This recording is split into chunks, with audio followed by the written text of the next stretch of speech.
Hi guys, இன்னைக்கு நம்ம பார்க்க போகிற அனிமையோட பேர் டோக்கியோ கோல் சீசன் 1 எபிசோட். போன எபிசோட்லாம் பார்க்காம வந்தீங்கன்னா கதை ஒன்றும் புரியாது. அதனால் போன எபிசோட்லாம் பார்த்துட்டு வாங்க. அது பிளேலிஸ்ட்டில் பின் பண்ணி வச்சிருக்கேன். அது கஷ்டமாக இருந்தால் தாழ டிஸ்கிரிப்ஷன் இருக்கும், அதுக்குள்ளே போய் பாருங்கள். அதில் ஒவ்வொன்றையும் நான் கரெக்டாக ஆர்டர் வைஸில் அடிக்கி பாட்டாக போட்டிருக்கேன். அப்புறம் மறக்காமல் சப்ஸ்கிரைப் பண்ணிட்டு பாருங்கள். வாங்க ஃபாஸ்ட்டாக வீடியோக்குள்ளே போயிடலாம். Welcome to all anime Tamil voice.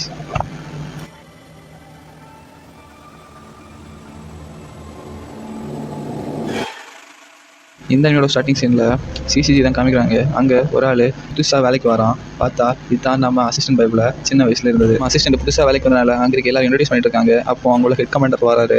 வந்து இவரை நம்ம சோடா அப்படின்னே கூப்பிட்டுப்போம். ஏன்னா இப்போ இல்லை இருக்க ரோல் இது ஃபியூச்சரில் அடுத்தடுத்து வர சீசனில் தான் இருக்க ரோல் பெருசாக இருக்கும். அவர் வந்து நம்ம அசிஸ்டண்ட்டை பார்த்து உனக்கு ஒரு ஹெட் கமாண்டரை மேலே போட்டுருக்கிறோம், அவருக்கு தலை தான் நீ ஒர்க் பண்ண போகிறேன்னு சொல்கிறாரு. அப்போ தான் நம்ம சைக்கோ சயின்டிஸ்ட் வந்து இன்ட்ரோ வைக்கிறாரு. இவங்களோட ஸ்டார்டிங் கேஸே ஒரு வயசான ஒரு பாட்டி போல பிடிக்கிறது தான். இந்த பாட்டி 50 பேர்கிட்ட கொண்டிருக்காங்க. அவங்க எப்படி சஸ்பெக்ட்னு சொல்கிறாங்கன்னா எல்லா மர்டர் நடந்த இடத்துலையும் அவங்க இருந்திருக்காங்கன்னு. அதுக்கு நம்ம அசிஸ்டன்ட் பைப்பில் உங்களுக்கு எப்படி தெரியும்னு கேட்டப்போ அவர் சொல்கிறாரு, அது என்னோட ஜஸ்ட் ஒரு கற்பனை தான், நீ ஒன்றும் நம்பல, நான் கற்பனை நம்புன்னு சொல்கிறாரு. அடுத்த சீனில் அந்த பாட்டி முன்னாடி போய் நிற்கிறாங்க. நம்ம சைக்கோ சயின்டிஸ்ட் ஒரு பேப்பர் பேசி பார்த்துட்டு நீங்கள் கண்டிப்பாக கோலாக இருக்க மாட்டீங்க, ஏன்னா உங்கள் பிளட் பாசிட்டிவ்னு சொல்கிறாங்க. அப்புறம் அவங்க கிளம்பிடுறாங்க. நம்ம அசிஸ்டண்ட்டும் கேட்குறாரு, என்ன நீங்கள் அவங்க கோல்னு சொன்னீங்க, அதுக்கப்புறம் ஏதோ மெடிக்கல் சர்டிஃபிகேட் காமிச்சிட்டு திரும்ப இங்கே வந்துடுறீங்க, என்ன உங்களுக்கு பிரச்சனைன்னு கேட்குறாரு. நம்ம அந்த பாட்டியை கொல்ல போவோம் அப்படின்னு சொல்கிறாரு. அதுக்கு அவர் அவங்க தான் உண்மையிலேயே அதை கொல்ல பண்ணியிருந்தாங்கன்னு கூட தெரியாது, எப்படி அடுத்தவங்கள பாரபட்சமே பார்க்காம கொல்லான்னு சொல்கிறீங்கன்னு கேட்டுட்டு அவர் திட்டி விட்டுட்டு போயிடுறாரு. அப்புறம் நம்ம அசிஸ்டண்ட்டு எப்படி தான் இவர் ஹெட் கமெண்டாக போட்டாரோன்னு சொல்லி திட்டிகிட்டே வந்துட்டு இருக்காரு. அப்போ அந்த பாட்டி ரோடு கிராஸ் பண்ணிட்டு இருக்கிறத பார்த்து கொஞ்சம் ஹெல்ப் பண்ணலாமேன்னு பேகை கொஞ்சம் உருட்டிகிட்டே வராரு. அந்த பாட்டி கோல் ஒன்றும் இல்லைன்னு அவர் ப்ரூவே பண்ணிட்டு வராரு. நம்ம சைக்கோ சயின்டிஸ்ட்டை பார்த்து அவர் என்ன சைக்கோவான உண்மையிலேயே அவனுக்கு கொண்டு விட்டுற மாதிரி கேட்குறான். அப்புறம் நம்ம அசிஸ்டண்ட் கேட்குறாரு, பேக் என்ன எவ்வளோ வெயிட்டாக இருக்குது அப்படின்னு சொல்லிட்டு பேக்கை பார்க்குறாரு. பேக்குள்ளே ரத்தமாக வெளில வந்து சொட்டிகிட்டு இருக்கு. அதுக்கு அந்த பாட்டி சொல்கிறாங்க, எனக்கு ரொம்ப பசிக்கும் அப்படி சொல்லிட்டு அவங்களோட கோல் ஃபார்முக்கு மாறி அவனே கொல்ல பார்க்குறாங்க. ஒரு இடத்துல நம்ம அசிஸ்டண்ட்டோட காகனி இருந்த பாக்ஸை அந்த பாட்டி அடிச்சிடுறாங்க. அவனால் அதை ஓப்பன் பண்ணவே முடியலை. கடைசியில் அவனுக்கு இதுதான் அவன் சாக போகிற டைம்னு நினச்சிருக்கான். பார்த்தா நம்ம சைக்கோ சயின்டிஸ்ட் அவளோட தலையை துண்டா வெட்டி அவனை காப்பாற்றிருக்கான். இதுக்கு அப்புறத்துலேருந்து தான் நம்ம அசிஸ்டண்ட்டுக்கு நம்ம சைக்கோ சயின்டிஸ்ட் மேலே ரொம்ப நம்பிக்கை வந்துச்சு. இனிமேல் அவர் சொன்னால் கண்டிப்பாக அதை கேட்கணுன்னு அவன் முடிவெடுத்துடலாம். இது எல்லாத்தையும் நம்ம அசிஸ்டண்ட்டு நினச்சி பார்த்துட்டு இருக்க மாதிரி தான் காமிச்சிருக்காங்க. அப்படியே நம்ம அசிஸ்டண்ட்டு பூ கொண்டு எங்கேயோ போயிட்டு இருக்கிற மாதிரி காமிக்கிறாங்க. அவள் பக்கத்தில் ஒரு லாலிபாப் மாதிரி தலையை ஒருத்தன் வச்சுட்டு வரான். நம்ம அசிஸ்டண்ட்டை போய் கேட்குறாரு, என்ன நீ உன் ஹெட் கமாண்டர் நினச்சி வருத்தப்பட்டேன்னு தெரியுது, அவர் ஒன்று நினச்சி கண்டிப்பாக பெருமைப்படுவார்னு சொல்லி கொஞ்சம் ஆறுதல் படுத்துகிறான் நம்ம அசிஸ்டண்ட்டை. இப்போ நீ அவரோட ஃபியூனலுக்கு போயிட்டு வா, அதுக்கப்புறம் உங்ககிட்ட கொஞ்சம் பேச வேண்டியது இருக்குது அப்படின்னு சொல்லிட்டு அங்கே கிளம்பிடுறாரு. அதுக்கப்புறம் நம்ம காஃபி ஷாப்பை தான் காமிக்கிறாங்க. அங்கே நியூஸ் சொல்லிட்டு இருக்கு 11th வார்டில் உள்ள கோல்ஸ் எல்லா சிசிடி மெம்பர்ஸையும் தேடி கொண்டுட்டு இருக்கான். அப்புறம் நம்ம ஹீரோ தான் காமிக்கிறாங்க. ஹீரோ ரூமை விட்டு வெளில வரான். அப்போ அந்த குட்டி நம்ம ஹீரோனோட ட்ரெஸ்ஸை போட்டுட்டு மாறு இடத்துல வந்திருக்கா. ஏன்னா அவளை சிசிடி உள்ளவங்க எல்லாரும் பார்த்துட்டாங்க. இனிமேல் அவளோட விஷயத்தில் போனால் அவங்கள கண்டுபிடிச்சிருவாங்கன்னு அவளுக்கு கெட்ட போட்டு நம்ம டிரைவர் வெளில ஷாப்பிங் போயிட்டு இருக்காங்க. அப்போ உங்களுக்கு குருவியும் காமிக்கிறாங்க. எதுக்கு ஷாப்பிங் போகிறாங்க, நம்ம குருவி பேர் கூடுவாங்க தான். அந்த குட்டி பொண்ணோட அம்மா அப்பா இறந்ததுக்கப்புறம் நம்ம ஹீரோயின் தான் அவளை பார்த்துட்டு இருந்திருப்பா. ஒரு நாள் மலையில் அவள் வெளில பார்த்துட்டு இருக்கும்போது ஒரு குருவி மேலே அடிப்பட்டு தாழ வந்து விழுந்துருக்கு. அவள் கையில் எடுத்து வச்சு பார்த்துட்டு இருக்கா. அப்போ அதுக்கு லைட்டாக உயிர் இருக்கிற மாதிரி காமிக்கிறாங்க. அதை பார்த்து அந்த குட்டி பொண்ணு சிரிக்கிறா. அதுக்கப்புறம் என்ன நினச்சான்னு தெரியல, அவள் ஃபேமிலி நினச்சால தொடங்கிடுவா. நம்ம ஹீரோ வர வழியில் ஹீரோயின் ஒரு நாள் பார்த்துட்டு இருக்க நம்ம ஹீரோவை.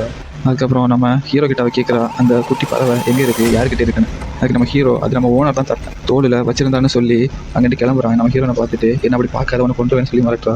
அதுக்கு நம்ம ஹீரோ ஓகே நான் ஓடிட்டேன்னு சொல்லி அங்கிட்டு அசால்ட்டாக ஓடிடுறா. அப்புறம் நம்ம குட்டி பொண்ணை தான் காமிக்கிறாங்க. அவங்க அம்மா இறந்த இடத்துக்கு போய் பார்த்தா அவளுக்கு பழைய நினைவுலாம் வந்துட்டு இருக்கு. அப்போது நம்ம டிரைவர் தலை தான் அந்த குட்டி பொண்ணுக்கு ஞாபகம் வரக்கூடாதுன்னு கையை பிடிச்சி வா போவோன்னு சொல்கிறாரு. அதுக்கப்புறம் அங்கிட்டு கிளம்பிடுறாங்க. அப்புறம் காஃபி ஷாப்பை காமிக்கிறாங்க. அங்கே ஒரு பஞ்சாயத்து ஆகிடுது. நம்ம ஹீரோயினோட டம்ளரை தாளை போட்டு உடச்சிடுறா. அதுக்கு சீனியர் பையனும் நம்ம ஹீரோயினும் மாறி சண்டை போட்டுட்ருக்காங்க. அவங்கள சமாதானப்படுத்தணும். நம்ம குடுமி நீங்கள் என்ன கோபப்படுத்திங்கன்னா நான் என்னோட ஃபுல் ஃபார்முக்கு மாறி உங்களை சாப்பிடுவேன்னு சொல்லிடுறாரு. அப்புறம் 2 பேரும் இவரை பார்த்துட்டு இவன் கிடக்கிற லூசு பையனை மறுபடியும் அவங்க சண்டை போட்டு குறைக்கிறாங்க. அது நம்ம ஹீரோ காலி கடையில் போய் அந்த உடஞ்சி கப்பை க்ளீன் பண்ணிட்டு இருக்காங்க. அப்புறம் நியூஸ் காமிக்கிறாங்க. பார்த்தா 11th வார்டில் தான் மறுபடியும் இதை மட்டும் நடந்திருக்கான். நம்ம அசிஸ்டன்ட் பைப்பில் அவரோட குருநாதரை பார்க்க வந்திருக்கான். அவர் செத்து போயிட்டனால அங்கே பூவை வச்சுட்டு கிளம்பிட்டான். வார வெளில ஒரு பொண்ணு கிராஸ் ஆகுறாங்க. இந்த பொண்ணை லைட்டாக நோட் பண்ணிக்கோங்க, ஏன்னா இந்த பொண்ணுக்கும் பெரிய சீன்ஸ் எல்லாம் வந்துட்டு இருக்கு அதனால. அப்புறம் நம்ம ஹீரோ அந்த பாருக்கு தான் போயிருக்கான். அந்த பார் பொண்ணுக்கிட்ட நான் வந்து என் கண்ட்ரோல் இழந்துட்டேன் ஒரு செகண்டு, அதனால தான் அவளை குத்திட்டேன்னு சொல்கிறா. அதுக்கு அவள் மேக்ஸிமம் கோல்ஸ் அவங்க கண்ட்ரோல் தான் இருப்பாங்க, நீ மட்டும் ஏன் அவளுக்கு எல்லாம் அவன் கண்ட்ரோலை கொடுக்குறேன்னு அவனை இறக்கி பிடிச்சி ஃபன் பண்ணிட்டு இருக்கா. அதில் நம்ம ஹீரோக்கு மூச்சை விட முடியாத மாதிரி வைக்கப்பட்டு இருக்கான். அதுக்கப்புறம் நம்ம ஹீரோ அவகிட்ட அவனோட க்ரஷை பற்றி கேட்டுட்ருக்கா. அதுக்கு அவளுக்கு கொஞ்சம் தான் தெரியும், எனக்கு தெரிஞ்ச கொஞ்சத்தையும் அவன்கிட்ட சொல்கிறேன் அப்படின்னு பாரணும் சொல்கிறா. அவள் ஃபஸ்ட்டு 20th வாட்டில் உள்ள கோலே கிடையாது, அவள் 11th வாட்டில் உள்ள கோல், அது மட்டும் தான் தெரியும், வேறு ஒரு க்ளூமே எங்களுக்கு தெரியாது அவளை பற்றி அப்படின்னு சொல்லிட்டு, நீ ஆரம்பிக்கிறேன்னா 11th வாட்டில் நீ ஆரம்பி, அப்போ தான் உனக்கு ஏதாச்சும் க்ளூ கிடைக்கும்னு சொல்கிறாரு. அங்கே கட் பண்ணி நம்ம ஹீரோ வீட்டுக்கு போயிட்டுருக்கான். அப்போ அவன் முன்னாடி யாரோ வராங்க, கை உடம்பு எல்லாம் ஏதோ தையல் போட்ட மாதிரி. அப்படி நம்ம ஹீரோவை இடிச்சிடுறான். நம்ம ஹீரோ கிட்ட சாரி சொல்லிவிட்டு அங்கிட்ட ஃபாஸ்ட்டாக கிளம்பிடுறான். பார்த்தா அவன் ஒரு பிட் பாக்கெட்காரன் நம்ம ஹீரோட பேச அவன் சுட்டுட்டான். சுட்டு ஒவ்வொரு கார்டாக தூக்கி வெளில போட்டுட்ருக்கான். இவ்வளோ ஒரு காசுமே அவன் வைக்கல, கொஞ்சம் சில்லற பைசா தான் கிடக்கு. அதுக்கு நான் அவனை பிட் பாக்கெட் அடிக்கல, அவன் தான் என்ன பிட் பாக்கெட் அடிச்சிருக்கான் போலன்னு சொல்லி வந்துட்டான். நம்ம ஹீரோட ஃப்ரெண்டு கிட்ட நம்ம ஹீரோ என்னோட பர்ஸை ஒருத்தன் பிட் பாக்கெட் அடிச்சிடான்னு சொல்லியிருக்கான் போல. நம்ம ஹீரோவை வச்சு ஓட்டிகிட்டு இருக்கான்.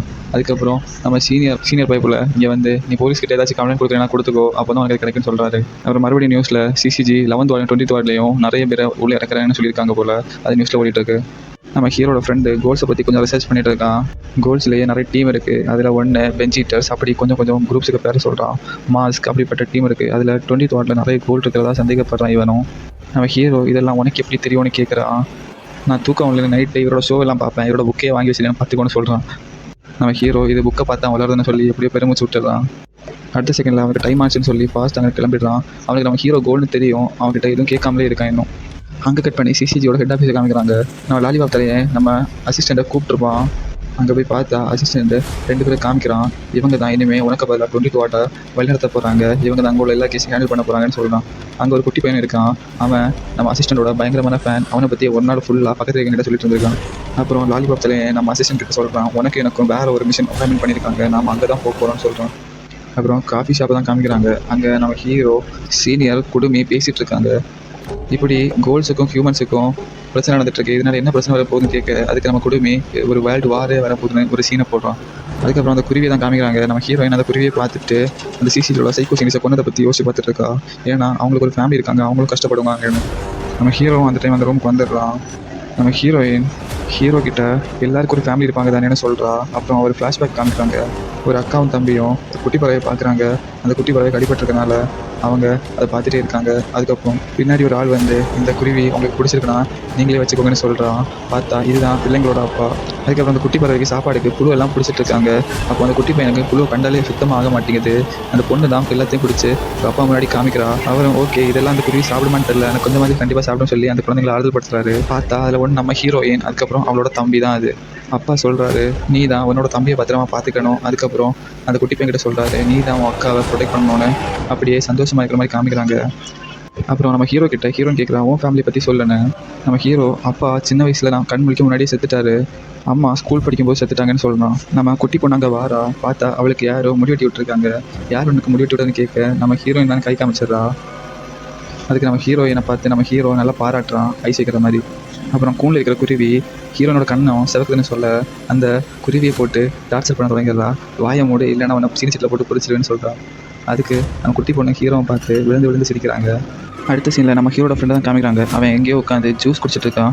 அப்போ அவனை 2 பேர் கிராஸ் பண்ணுறாங்க. பார்த்தா அதில் ஒருத்தன் ஸ்டார்டிங் சீனில் வந்து நம்ம ஹீரோட க்ரஷை கொல்ல பார்த்தானே அவன் தான் இப்போவும் அந்த ஹீரோட க்ரஷை பற்றி பேசிட்டு போகிறான். அது நம்ம ஹீரோட ஃப்ரெண்டு கேட்டுட்டு தான் இருக்கான். இவங்க எல்லாரும் ஹீரோயினும் சாதில் ஊரில் இருக்காங்கன்னு நினச்சிட்டு இருக்காங்க. அதனால தான் இப்படி பண்ணுறாங்க. அதுக்கப்புறம் 20th வார்டில் இன்னொரு இடத்த காமிக்கிறாங்க. பார்த்தா அங்கே 4 பேர் வந்திருக்காங்க. அதில் ஒருத்தனோட தாடி வித்தியாசமாக இருக்குது, மீசை தட்டினு சொல்லிப்போம். இவங்களும் நம்ம ஹீரோட க்ரஷை தேடி தான் இங்கே வந்திருக்காங்க. அப்படியே 11th வார்டை காமிக்கிறாங்க. அங்கே ஒருத்தன் கதற ஹியூமன்ஸை போட்டு கொண்டுட்ருக்கான். எல்லாம் சிசிசி மெம்பர்ஸாக பார்த்து இவங்க எல்லாம் ஹியூமன்ஸாக இருக்க தகுதியே இல்லாதவங்க அப்படின்னு சொல்லி அவன் மாஸ்க் கலெக்டரான்.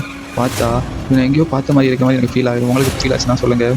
அவன்கிட்ட ஒரு கமாண்டர் சொல்கிறாரு, நாம் எப்போ 20th வார்டுக்கு போகிறோம் அப்படின்னு கேட்குறான். அதுக்கு அவன் எனக்கு தெரிஞ்ச கொஞ்சம் முகங்கள் அங்கே இருக்குது, கண்டிப்பாக பார்க்க போகணும் கூடிய சீக்கிரம்னு சொல்லி அவன் பேச காட்டுறாங்க. பார்த்தா நம்ம ஹீரோனோட தம்பி. நான் சொன்ன மாதிரி இந்த எபிசோடில் நிறைய சீக்ரெட்லாம் ரிவ்யூ இருக்கும். இனிமேல் தான் நல்லா சூடு மறக்காமல் சேனல் சப்ஸ்கிரைப் பண்ணி வச்சுக்கோங்க. அப்போ தான் நான் போகிற வீடியோஸ் ஒன்று கொஞ்சம் உங்களுக்கு தெரியும். By the way, thank you for வாட்சிங் கைஸ்.